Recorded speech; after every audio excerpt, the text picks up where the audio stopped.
Aoleu, ce-o fi și asta, omul mult îndurât. Mi-o mâncat lupul nevasta și s-o șterg spigurât. Din necaz am trecut balta păcatele mele și-am adus acasă alta o mare jele.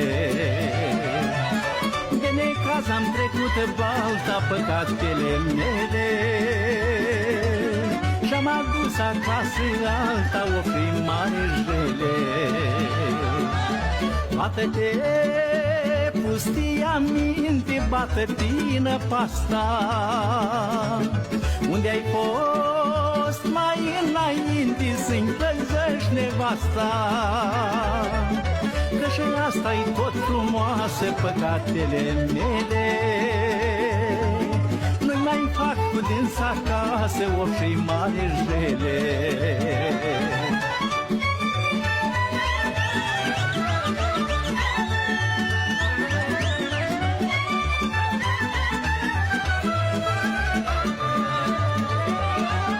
Am o nu știu ce-o mai face, Doamne, mă păzăști. Gura lumii nu mai tace, râde și grăiești. Lupul iară până mai bine păcatele mele, mă mănâncă ea pe mine o fi mare jele.